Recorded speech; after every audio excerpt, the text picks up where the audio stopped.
I'm continuing work on my Battletech battle group build.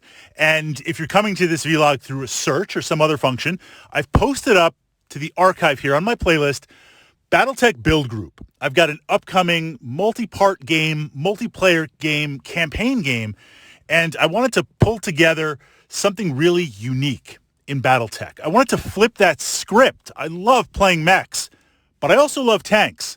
So I wanted to make tanks the focus of this list, see what opportunities I could create with these tanks, and do the opposite in that I'm utilizing mechs. I'm utilizing mechs to exploit any opportunities that the tanks can open up.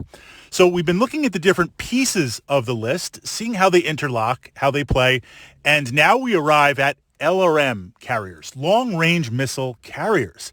If you've been following my channel, you know I love LRM carriers. You know I love long-range missiles. And the focus of this part of the list, as with all the lists, is that it can scale. I mean, this is so crucial. This is so important in list building. You have an idea. You have some sort of tactica, some sort of strategy that you want to implement on the table. And you come up with a way for it to work. I take these units, I do this, I have this synergy, this complements that. Here are the weaknesses. I try to downplay those. You want to be able to take that concept and be able to play it at multiple battle values. Look, I can come up with the greatest lance combined arms build that you will never, ever be able to defeat me at. But it only works at 8K battle value. Well, what if we play 6?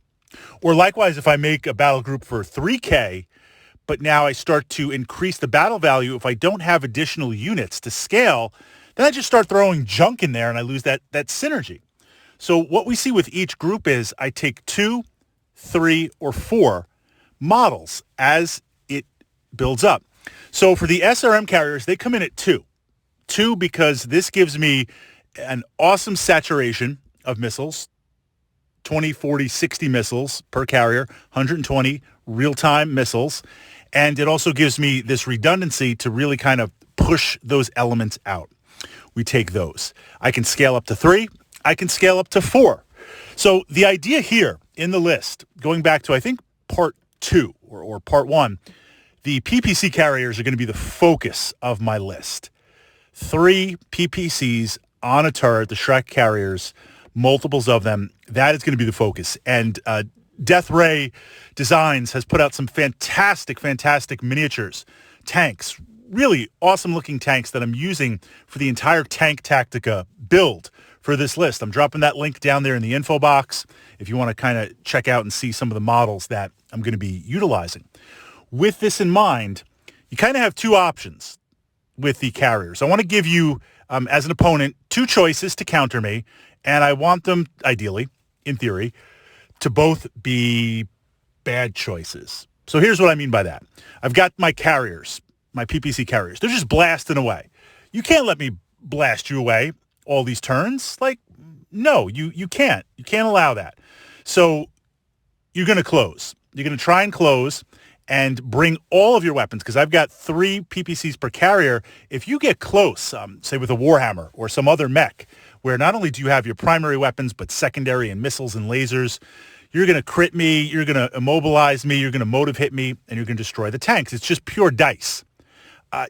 Unless it's a specific mirror build, a mirror build in Battletech or Wargaming is where we kind of have the same exact thing. So it's like, I'm thinking I am really, really on this, and I roll up 3 PPC carriers. And you're like, I have 3 carriers also, Fritz, and we stand across from each other at 12 hexes blasting each other. Then it's just the dice. You might have something that can stay at that range, or you might say to yourself, well, let me hang back, right? Because tanks, if I get a lucky hit, not that I want to eat multiple PPCs, but if I've got hard cover, if I'm partially obscured by a building, if I can leverage that, I'll stay at range and I'll hit. Well, this is where the LRM carriers come in. If you stay at range, not only am I going to bomb you with those, with the PPC carriers, I'm going to hit you real time with hundreds of LRM missiles. I'm just going to just outshoot you at long range. Likewise, if you try to close, I've got some screening forces. I've got some possibilities. If you move places on the map, because I don't know, we're going to be fighting City Tech, absolutely. I don't know what that city layout's going to be. We're going to be fighting kind of mixed use. We're going to be fighting in various forests and mountains, a lot of different terrain options. But I don't know ahead of time. I don't know the maps ahead of time. So what this means also is if you try to sneak in and get close to my PPC carriers, maybe there's terrain that favors it. I need to indirect fire. I need to light you up if I don't have line of sight. And I need to do that in significant numbers to really put the hurt on you so my other elements can finish you off, or depending on the target, possibly drive you away. Indirect fire is an awesome aspect of Battletech. So with the LRM carriers, because I could equally, I was originally looking too, maybe I want to take partisan tanks, and I was so close to utilizing this. I've got some fantastic models for those also. Those are quad autocannons for a very, very low battle value buy-in with somewhat decent armor. Yes, could always have more armor. Everything could, but for the battle value and the tonnage, excellent. 3 or 4 partisans backing up the PPC carriers, that's going to just drive stuff crazy. But I don't have the indirect fire. So that was kind of the tiebreaker between missile carriers, which are pricey, or multiple quads of partisan tanks. And there are some other lists with partisan tanks I might pull in if I expand this. But for this layout, working in tandem with the PPC carriers are these multiple LRM carriers. You want to stay at range and try and beat me at the range game? I'll lay on more pain.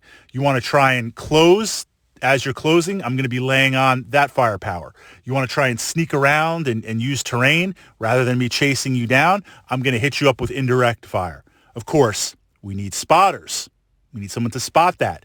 Infantry and hovers do that. So as this framework is coming together, we've got to look at the other mechs in my list. We've got to look at the Warhammer, the Rifleman, the Marauder, and the Griffin. We've already kind of looked at the Valkyrie. We need to look at my hovers, bringing in hover units. And then we need to look at infantry and how they're going to support the list. That's all going to wrap together in a finalized kind of blow by blow. Here's what we're looking to do. And again, the key focus of this battle group, of this battle build, and I want to encourage you as you look at your own, can you play the concept at 2K battle value or this tonnage or C-bills? Can you play it at 3? Can you play it at 4? Can you play it at 5?